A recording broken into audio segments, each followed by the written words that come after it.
All right, cool guys. So this is the mindset presentation that we do every single week for the people that are joining for the first time. The aim for it is maybe I give you one or two key points that will help you with your mindset, which inshallah should allow you to do the action steps that you need to do for the coming week, which then leads you to the results that you want. Now, everyone here on this call, except Abdul, is in phase 2, attempting to get their first client. So it's very, very normal to be confused, uncertain, not knowing what to do. But all you have to do is just take it one step at a time. And for this presentation, let's just work on your mindset. The intentions for this program, and this is something I say every single week, and the purpose for that is that I want to make sure that I keep on repeating this to myself, and there's a commitment and consistency bias within humans that if I keep on saying this, eventually I'll want to make it happen, because as humans, we want to stay committed to the things that we actually put out there and everyone knows, and then you guys can keep me accountable as well. But anyway, number 1 is help and support 1 million orphans in third world countries, and number 2 is make this program the best place for Muslim to start halal business. Today's topic is acting despite of fear, discomfort, or so-called barely having enough time. And I say this, and I'll explain why I say that. But anyway, number 2 is the instant form ads. We have our main ads guy, media buyer, Waste, that has joined the call today, who's going to go through the instant form ads with you guys. Has also made a presentation for you, which I'll be sharing for you guys. And then, of course, you can ask him questions afterwards. But Abdul, this morning, he sent me the screenshot. So I was like, I have to put this on the presentation. So, 2nd of the month, so he's made 5K already. So just pretty much now, it's just a solid system, right, Abdul? Like the way these leads are coming in and getting. Yeah, it's starting to flow now, little by little. So that's what I said, bro. Like when it comes to a client acquisition system working, once it starts working, it's more predictable than a paycheck from a job, because the client acquisition system doesn't have any judgment. They're not thinking about how much profit they've made in the year, how much they like you or not, all that stuff. A client acquisition system works if you make it work. So you have to get to that point, graduate to that point of getting to a solid client acquisition system that doesn't take you doing the outbounds yourself. Abdul started that way, and now you can ask him yourself. He's not doing any sort of outbounds. Now, I'm not saying go ahead and bombard him with messages asking him like, how did you do it? He just followed the program. Got his first 1.5K client through the outbounds, put that into ads. Now they're working like clockwork. That's all he's done. He just followed the program. But anyway, the first topic is acting despite of fear, discomfort, and barely having time. Now, this is a story that I like to give to you when I was doing door-to-door. Now, in the journey that I've had wanting to start this business, I've also done door-to-door as well, which I haven't gone into much more detail on the videos that you guys probably have seen, but it was a huge part of my entrepreneurship journey, because I learned a lot of the right character traits that you need as a businessman in that job. But anyway, when I was doing door-to-door, our target was, you know how you guys have to do 100 people spoken to a day? I had to do 100 people spoken to, not just knocking on the door, 100 people spoken to, as in like they opened their door as well. So realistically, about 200-300 doors that I had to knock. And, there used to be leaders, as in people that are kind of just one step ahead of you, and they're in charge of kind of taking you through the process and teaching you exact step-by-step what you need to do. And 96 doors in, and you're like, everyone's shut the door on you, and some people are like, I'll leave my dog out on you, and I'll this or that. You start to get demotivated. And then they always used to come to this one point of make sure your attitude is right. And I used to get very angry sometimes, because back then I didn't have that mindset to learn. Like I was like, what do you mean by attitude? What does that even mean? It makes no sense within the sentence. Do you have the right attitude? What does that mean? And what they meant was basically, in simple words, expectations of what you actually want. So they used to ask me, okay, if you knew that the next 4 doors will be sales or closes, whatever the case is, would you have more energy? And the answer was always yes. Obviously I would, because I know I'm going to get the thing that I want. So fear, I have fear. I don't know whether I can do the calls or not. I can do the outbounds or not. I'm just uncomfortable, or I barely have time. If you knew the next couple of calls that you were going to make, They're definitely going to be like 10K closes. Obviously, you would have that motivation. So managing yourself, managing your expectations is all about kind of giving yourself empowering kind of basically expectations so you can do the work that you need to do and then actually get the result. So a lot of business, a lot of entrepreneurship itself, especially this business model, because it's not a lot of upfront capital like a couple of $100,000 or tens of thousands of dollars. It's just mindset. It's more focused on mindset and how well you manage your expectations.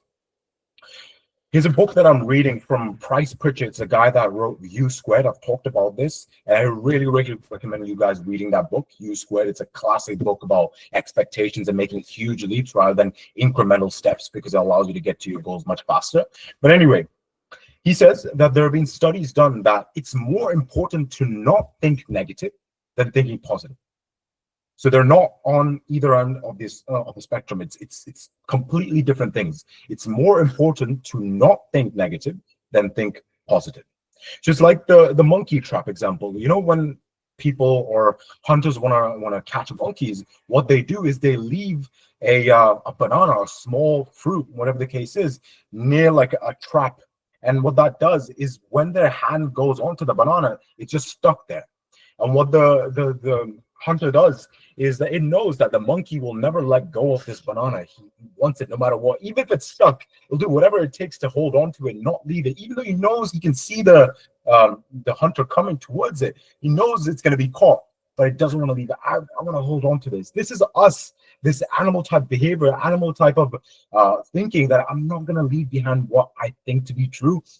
Money is hard. Like it can't just be made like out of nowhere. And this model, if it was that easy, why wouldn't everyone do it? Just silly things like that just keep on circulating in our mind. Like just let it go. Just, you know, we're better than animals. Like we need to have a better mindset than animals. And I'm not calling everyone here animals. I'm just talking about generally, you know, this as an imagery for you guys. So just leave the thing that is not serving you. A reminder, you know, there's no such thing as living happily ever after. It's just essentially you keep doing the work, as in what you're feeling right now, starting this new sort of business, the discomfort that you feel, the kind of difficulty that you feel, it's very normal. You guys have lived life enough to know whatever you do is either discomfort or suffering. You know, the typical mindset, I'll work hard now and then I'll chill. I'll set this business up and then I'll chill. I'll have passive income and I'll be you know, on beaches sipping pina colada or whatever the case is. That just never happens. There's discomfort at each level.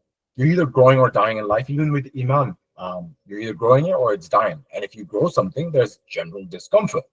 So you can choose, would you rather want discomfort or suffering? Suffering comes from not having a specific target, not having a specific reason, exactly why you're doing the thing. Why are you attempting this? If you have clear goals, okay, I want to do this because I want to go on Hajj, I want to help my family, I want to set myself up for the coming future, then it's not suffering, then it's just discomfort, which is just natural. If you do anything new in life, it's just discomfort at the beginning. It's just a given. But if you don't, the situation that you're in right now, you're actually suffering, which a lot of people are, not going towards the thing that you want. Just like, oh, I don't know if it's going to work for me. Just maybe not for me. That's suffering. You're going back towards the things that you know, and you know that you're not really moving towards the things that you want. I'd much rather prefer discomfort, just constant discomfort, rather than suffering, because suffering is, I don't have a choice. I'm not moving towards any direction. I'm just letting life take me wherever it wants to take me.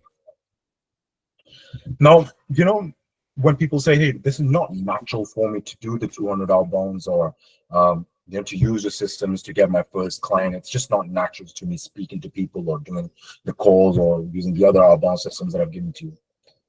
Let me list out the things that I'm doing on a daily basis that cause deep discomfort for me. Speaking to people all day, my nature. When I'm with my family or when I'm with my friends, I don't speak too much. I'm just that type of guy that just sits there and listens more. Like I'm more of a listener. I don't like speaking that much, especially with my family. When I'm fully comfortable, I do not speak much. And I have to, my job is literally being on 6 to 8 calls daily, having my camera on, especially this call as well. When I asked Nasif, or on the group call a couple of weeks back, should I have my camera on? And he was like, yes, he would. I was like, oh God, I have to go through one more thing of discomfort. Like, okay, fair enough. It's a good challenge.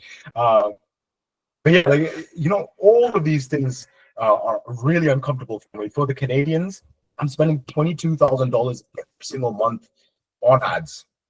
The same ad systems that I've given to you guys, or I'm going to teach you guys, I'm using myself. And obviously, it's very, very uncomfortable doing that and having that confidence. Okay, I will be able to turn that money into more money.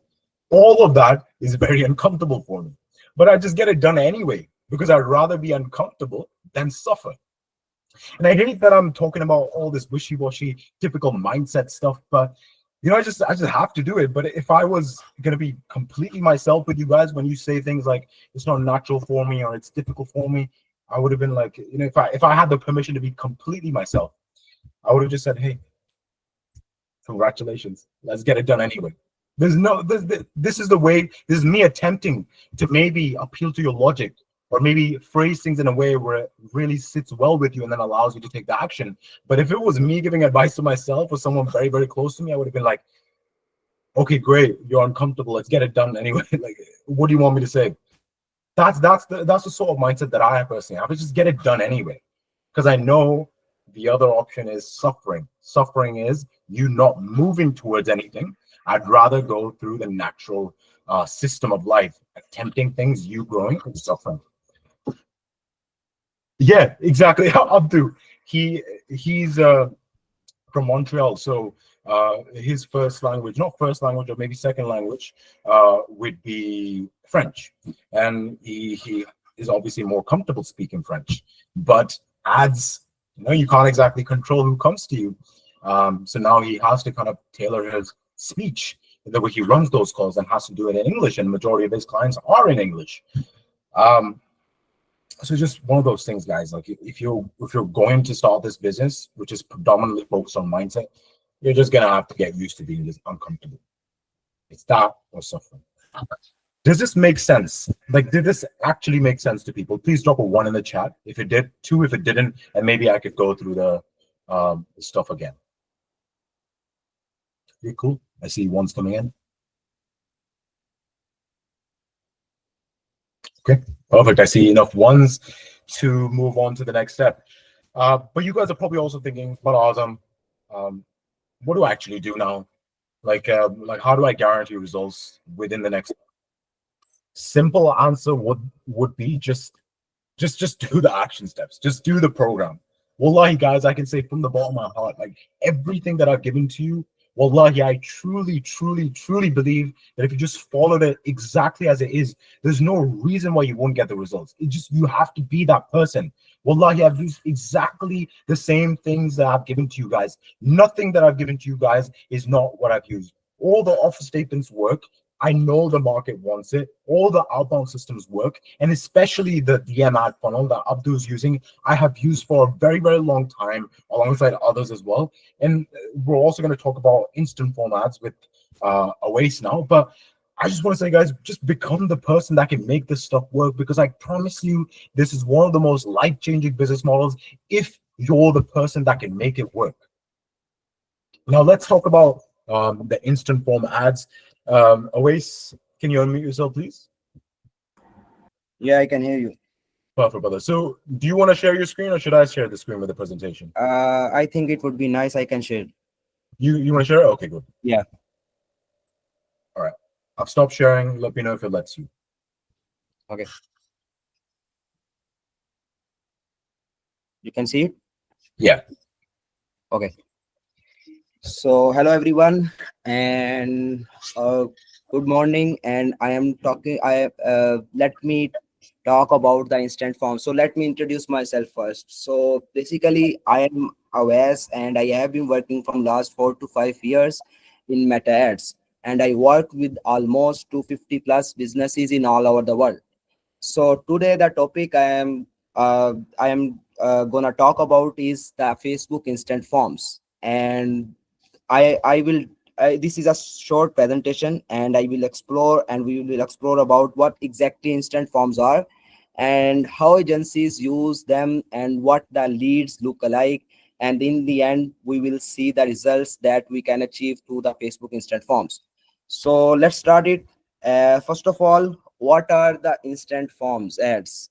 So basically, instant forms is a simple type of form that Facebook allows us to create while just using Facebook ads at that time. So what exactly instant forms? So instant forms is a way that we can collect leads directly within Facebook and Instagram, and we don't have to leave Facebook and Instagram platform. Just imagine, you don't need to create any landing page, any sales funnel or like that. What we can do is we have to create Facebook ads, and right there we have to create a simple Facebook lead form where we can get and collect quickly and high quality leads for our clients and for our agencies. And that's the way I am 100% sure you all are looking for. So the second thing is instant forms are user friendly, easy for users to fill out, increasing chances of lead generation. And the third one is a third benefit of instant forms are efficient lead generation. So that's a way to collect efficient lead generation, and we can collect amazing leads through the instant forms quickly, and the conversions of the leads are gonna be a very high. So So it's one yeah, thing. So just to give you guys context on why we would consider using instant form ads. You don't have to stop sharing your screen. We'll get onto the presentation, but um, I've explained this a couple of weeks back on a presentation that with any system in life, the system is within an environment.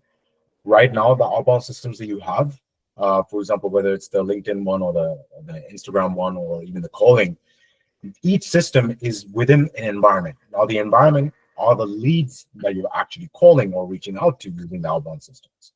So, if we can improve the quality of the environment, as in the leads, then our results will essentially double or triple or quadruple. This is a way of making sure that the people that you call, the quality is twice as good, or it's as best as it can be. Not everyone, weirdly enough, they've actually filled in the form. An instant form ad is basically them putting in their name, email, phone number for you to contact them instead of just cold calling. It'd be more warm calling, using the same script, everything. But let's say, for example, you speak to 20 people, four of them might book in a call.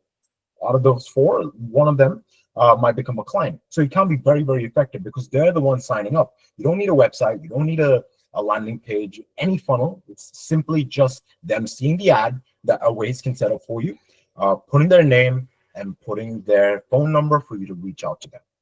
Now, yeah, what Abdul is using, he's using a lead, apologies, a messenger ad, right? So what that does, it allows your target market to reach out to you through your Instagram as an inbound lead. They're reaching out to you.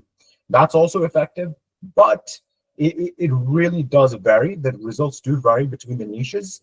For Abdul's niche, it's working quite well, but other niches, this is the most kind of foolproof way of running ads. Now, the general plan is that you ideally get your client, the first 1.5K client, Canadian, 800-pound client, just through the outbound system. So you don't have to spend money on ads. But if you want to, again, if you want to, it will go against the program timeline. I don't recommend it. I want you to graduate towards it. But if you want to, here's one. But please continue, Liz.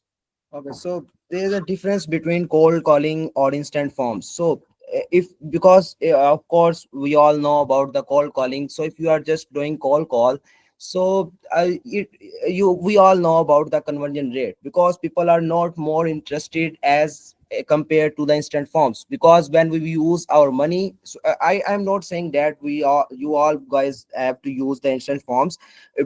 Obviously it requires some money to start and to create instant forms, but I am just talking about the quality of the leads. So we will target the same type of people through the instant forms, that would be our the business owners, and having the those businesses that we are looking for. And we will just show our ads in front of them, and then they will just click on our ads, and they don't have to leave Facebook or come on to your sales funnel. They will just put out their name, they put out their details in the form, like whenever your ad will come in front of them, so they will just click on your ad, and then the form will pop up in front of them without leaving the Facebook or Instagram.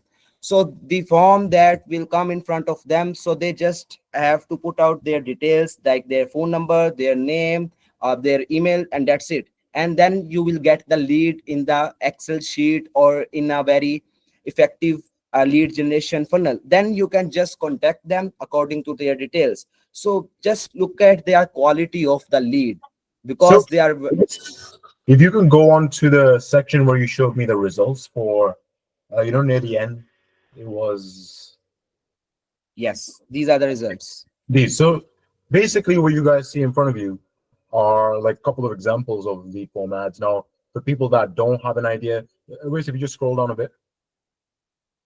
So this is what it will look like for you. So exactly what any leads list looks like, but these are basically people that have signed up to get called by you. Yeah. So the quality Yeah. will be a lot better. But You will no, get this type of Excel sheet where your potential customer phone number is there, email there, name there, and the questions you are gonna ask them on the form. So yeah. how that Zoom, you zoom in for me on the second picture. Yeah. So you guys see, so per lead, this person is getting $3.45, right? So that's basically every $3.45 you spent, you would get one interested person. Now, this is a very off chance. Typically in the B2B niches, it's about 15 to 20, but it really does depend on the offer, but that's what it tends to be. So the budget to make this kind of, get to the point, you need a budget of, let's say, 500 in total to kind of start running this. Again, don't recommend it doing it right now. Once you get onto phase 3, yes, but you can if you want to. Who to go to? This guy right here. So you have his number. If you don't, do let me know. But like, what sort of questions do people have just regarding this, please? Any questions? Sorry, I do have one question. Sure. So currently I'm in the phase 2 project 1 right now. The reaching out to like 40 people initially. So for this, I don't think it's recommended, right? Definitely, because that's just getting your feet wet and sort of like calling people, right? Yeah, so basically right now your job is just doing the outbound systems, getting to a point where you get used to it enough that you can Okay. close towards not for you, it's Canadian, so 1.5K. And then after that, then once you have that money from your first client using the outbound systems, which are free, then you can put into here, or you can put into messenger ads that Abdu's using. But Heather, do you have a question? Hello, can you hear me? Yeah. Yeah, I just wanted to ask, this OS person, is he the one that we are going to be working with? Yeah. And the other thing was, these meetings are recorded, right? Yeah. When did they come out? Immediately. They'll be on YouTube. Oh, that's perfect. That's all right then. But yeah, any other questions about the ads itself? No? Okay, cool. Anyways, I don't think we need to finish the presentation. It's pretty straightforward on what they need to be doing and what it does. So I think we're good to go. But yeah, guys, if you want to get it done, Oasis is the person to go to. The budget would be around 500. Do I recommend doing it right now? No. If you want to, you can. It's usually done in phase 3. But inshallah, if you have any questions, do let me know. Reminder for everyone, please make sure to finish the form. The Friday check-in forms that I give to you guys. Otherwise, I don't know what's going on. You don't fill it out, then I don't know what you've done in the past week, and we can't strategize for the week coming. So make sure to fill in the form so I know what to do, or basically what to advise you for the next coming week. And that's pretty much it. Naz, I actually don't know what Naz is. That's me. Nazneen, yeah. Right. Yeah, no, you said that you don't really recommend it right now, doing these Insta ads, or Insta form ads. What's the reason for that? Because what it does is, if you, for example, let's say you're $200-300 in ad spend, and you haven't yet developed the skills to actually speak to those people or understand your market, then that you're basically just burning money. Yeah. What I did was, when I was first starting, I used the same outbound systems that you guys have. I got my first 5K, and then I put easily 1.5K out of that, testing ads out. That worked, gave me a ROAS, and then I just kept scaling. But right now, what the outbound systems do for you is it allows you to learn the skill of understanding your market, how to speak to them, what they want, how they think, and then kind of create a structure according to that. This business, all it is doing the thing, seeing what happens, adjust, do it again. So that will allow you to develop that skill by getting your first client using the outbound systems, and it'll be free as well, so you don't have to spend money on this. Okay. But it's up to you. You can do it as well, like if you want to. There's no restriction. My only concern is, you know, as time passes and you know when it's not coming through, you're trying to balance out and not getting demotivated at the same time, and then you're thinking, okay, well, you know, do you just jump onto, you know, that aspect where you're doing these ads and then you're getting leads and then you're like working on the next step. It's trying to, you know, balance that out. That was just the concern. Like I mentioned at the presentation earlier on, it's just about kind of managing your expectations and really keeping yourself motivated, because I promise you it's not all roses out here as well. Like I've been doing this for a while, but every single day there's one thing, one or the other thing happening. Like it's just discomfort that you're gonna have to embrace. It's this or suffering. Suffering would be not doing anything and continuing to do the things that you're already doing. But inshallah, if you guys have more questions, do let me know on WhatsApp. If you want to jump on a one-on-one at this stage, Samira is there, and she's asked me to also remind you guys to make sure to fill in the forms every single week so we can help you in the best way. But inshallah, guys, I will speak to you next week. Anything you need, just shoot me a message, okay? Assalamu alaikum. Walaikum salam. Take care. Thank you. Thank you. No problem.